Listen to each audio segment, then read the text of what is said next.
Hello, bros. I enjoyed the show. I'm a second year college student in January. I met a girl. I really liked her. I ended up asking her on a date in March. I said, "Would you like to go on a date with me?" And her response was, "I would, but I'm talking to someone right now." Hmm. Tell her to finish up the conversation and come on a date. Come on, get out of here. This left me confused. I did not know if she liked me or if she was just being nice. A month later, her friend told me she was no longer talking to the guy and she was taking a break from dating. She went home for the summer and I won't see her again for another month, but I'd like to ask her out again. Do you think the girl actually liked me or is just being nice? Is the summer long enough for her break from dating? Is re-asking a girl different from the first time? Or should I bring up what she said last time, etc.? Thank you. What do you think, Ethan? Oh, I love that you trust us with these types of questions, but this is a classic case of you're asking the wrong person. We don't know. I mean, I can give you advice, but I don't know what's going on inside this girl's head. Is the summer long enough for her to be ready to date? I don't know. Ask her. Hey, remember when I asked you out and you said that you would go out with me, but you're talking to someone and now you're not talking to that person, you're taking a break from dating? When would you be ready to go on a date with me? Assume the close. Assume the close. Hey, there you go. That's good. Fellas, if you're not cold calling girls, are you you're doing it wrong. On a scale of 1 to 10, where are you at with this deal and what's holding you back from a 10? Would you like to go on a date on Monday or Tuesday at 8 o'clock? you always give two times. Two options. Two options. Would it be crazy for us to move forward with this? Would it just be absolutely crazy? Or, is there anything that's holding you back? Yeah. What do I have to do to get you in a date today? Can I just say that I think that her first excuse was stupid and dumb. That she was talking to someone else? There's no what even is talking? There's no that's sexting usually. Disgusting. Just being honest. That's not anything. So like what how does that stop you from like if you're just romantically texting someone and then you go on a date with someone else, I think that's fine. Sorry, I'm talking to I just went to the Coldplay concert with somebody and I'm busy. I'm on the I thought we were going to make a current events joke about sexting. Oh, what's going on? What's going on with sexting in the Catholic world? Anything that I should know about? No, I don't think anything important that happened. All right. I mean, are we a bad Catholic podcast because we're not talking about online apologist drama? No, I think that makes us a good Catholic podcast, actually. I agree. Because who cares? Like, you know what I mean? I wish for the best for everyone involved. I do want to say, though, my only opinion on this, he's being disciplined by his bishop because he's Eastern Catholic. Best argument to be Latin ever. If you did that, your bishop would never hear about it, would never care. And if the bishop did hear about it, he'd probably he wouldn't do anything. He wouldn't do anything anyway. Yeah, he'd have to run it by the lawyer, and then it would get stuck in the thing, and it would get reduced to an email that he wouldn't read. But the Eastern bishop found out about it, was like, oh, thank goodness, something to do today.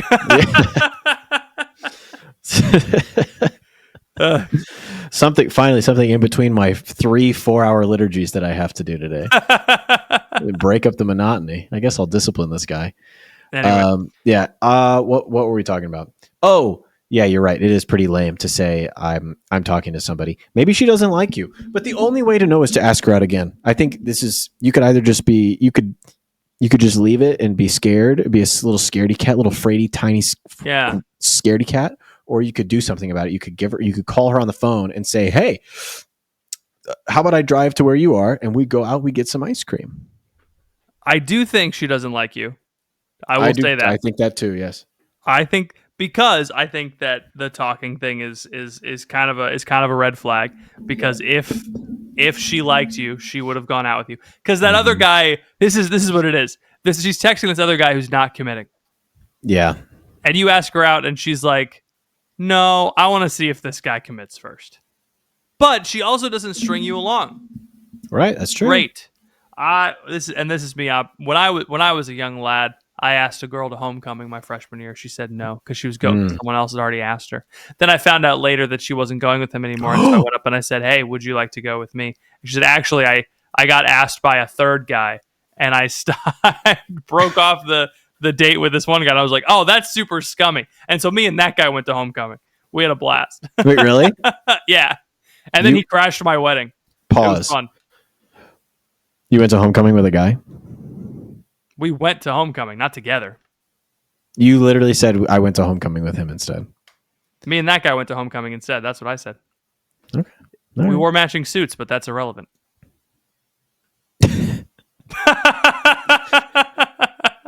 I'm happy that you can show this side of yourself on the podcast. It's very important. Listen, I'm very open about being a gay Catholic. Gay, even though I'm married. You see, I am part of the LGBT community, and I've been called gay a lot this week. Yeah, man, that's what happens when you. That's the only.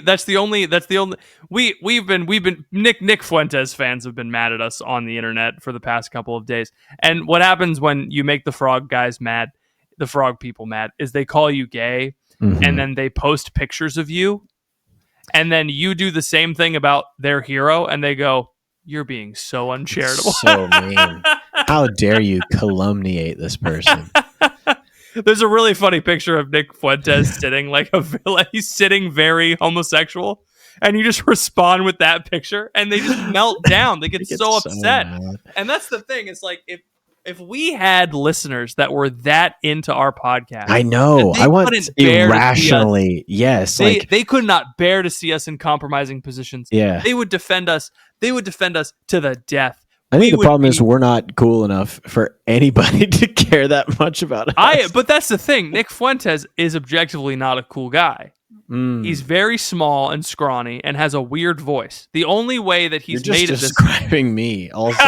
No, you have a normal voice. That's your problem. If you had a weird voice, think about the guys who have skyrocketed to the heights of fame that have these kinds of audiences. Nick Fuentes, True. Ben Shapiro, okay? Michael Knowles to a lesser extent. His voice is not as weird, but they're small, they're scrawny, and they've got funny voices. And I think what I would do is I would take the TLM and I would take part of the Novus Ordo and I would combine the TLM with the Novus Ordo, and then I would make sure there were as many women as possible at the liturgy. If Voice of Reason isn't a famous apologist anymore, does he still have to talk like that? No, I think he gets. When I purchased Catholic Ink for $5 million, I actually got his voice modulator included in the sale. So now he's walking around talking all normal. I got called gay and part of Catholic Ink this week, which I think that's is brutal. I'm famously not part of Catholic Ink. They will not have me. They don't like us for some reason. I get it. I can't imagine why. Anyway, back to our. What was the back to our comedy advice? Oh, just give the girl a call.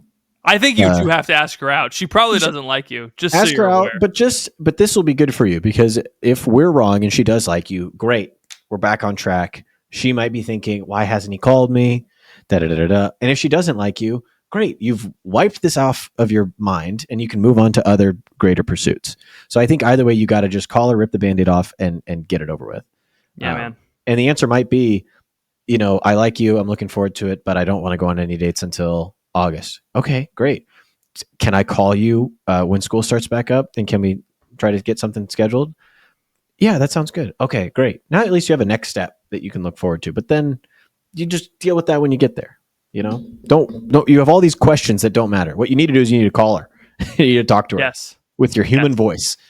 And again, you're probably going to fail, but you will never know if you don't ask. So you have to ask. Yeah. I've gone into sales meetings that I thought I wasn't going to get, and I got them anyway. Dating is a lot like sales.